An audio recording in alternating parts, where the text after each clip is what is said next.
สบายดีตอนนี้ก็สมาสอนเกี่ยวกับการบันทึกพาร์ติชันหรือแบ่งฮาร์ดดิสก์ใน Windows เนาะ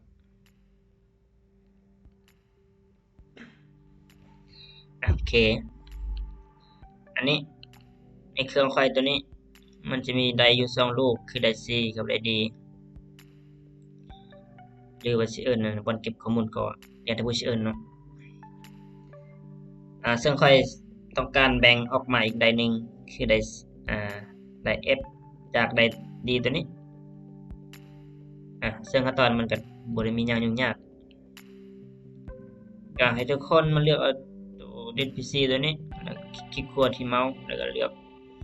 Manage บอนมีโลโก้ตัวนี้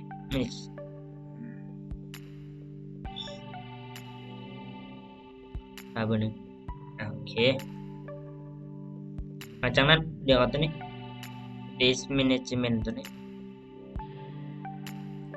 โอเคจะสังเกตเห็นว่ามีอยู่ได้มันมี2ไดร์คือไดร์ C หรือกับไดร์ D ซึ่งไดร์ C ตัวนี้เราสิบ่ยุ่งเนาะเพราะว่ามันเป็นบอนเก็บโปรแกรมอีกอย่างที่สำคัญเบิ่งไดร์ D ตัวนี้อันนี้ก็แล้วแต่ผู้สิเอิ้นเนาะสิเอิ้นบอนเก็บข้อมูลบอนอีหยังก็ได้แล้วแต่ผู้สิเอิ้นก็คลิกขวาที่ไดร์ D ตัวนี้ไดร์ที่เราต้องการแบ่งตัวนี้คือค่อยต้องการแบ่งออกมาอีกไดร์หนึ่งคือไดร์ F แบ่งออกจากไดร์อันนั้นไดร์ D ตัวนี้ซึ่งอยู่ไดร์ D มันมีอยู่ประมาณ600กิกะไบต์ซึ่งค่อยต้องการแบ่งออกมาประมาณ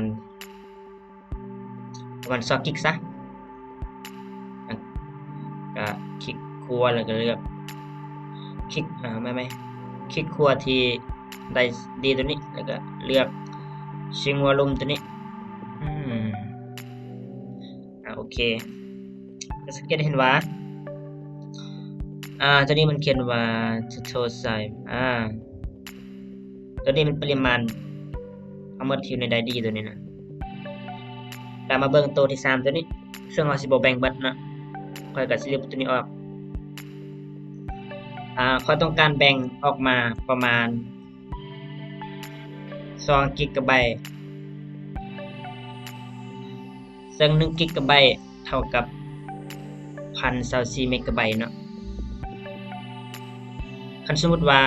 ทุกคนต้องการแบ่งหลายกว่านี้ก็ให้เอา1024คูณจำนวนที่เราต้องการ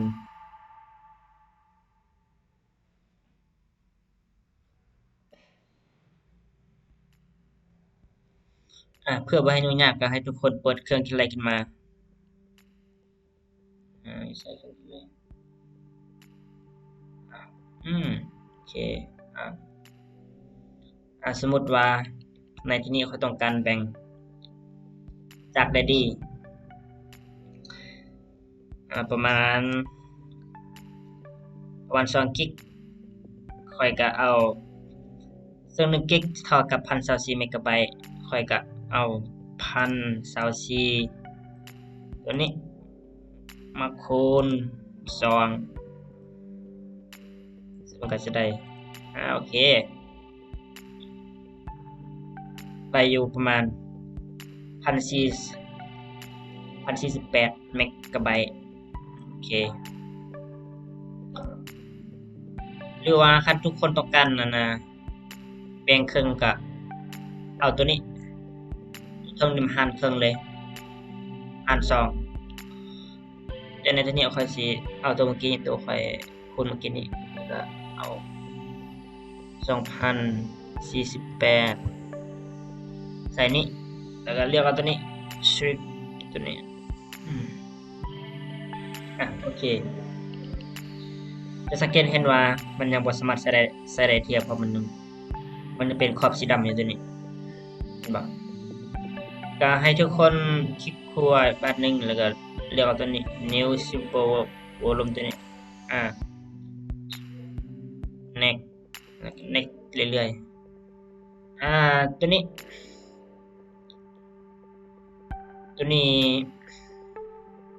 แล้วแต่ผู้สิเอาเนาะ มันเป็นนั่นอหยังวะมันเป็นแบบ แต่ว่าในที่ควรสิเอา F ตัว F เป็นชื่อของใดอันนั้นใด F มาขอคลิก next อันนี้ก็อ่าสุดแล้วก็ใส่ชื่อใหม่ซะ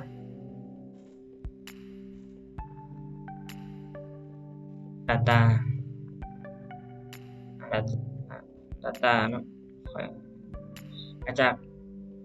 ได้ละคลิก next finish โอเค ได้แล้วทีนี้นะบ่จะสังเกตว่าได้ F ตัวนี้เด้งขึ้นมาแล้วพร้อมใช้งานได้ทันทีอ่าหลังจากนั้นให้ทุกคนมาเบิ่งตัวนี้เข้าตัวนี้อ่าเห็นบ่บัดนี้นะสังเกตเห็นว่ามันตัวนี้ได้ F ตัวนี้ได้ที่แบ่งออกมาเมื่อกี้นี้โอเคเห็นบ่กี้นี่มี3มี2แต่บัดนี้มี3พอเราแบ่งมาเมื่อกี้นี้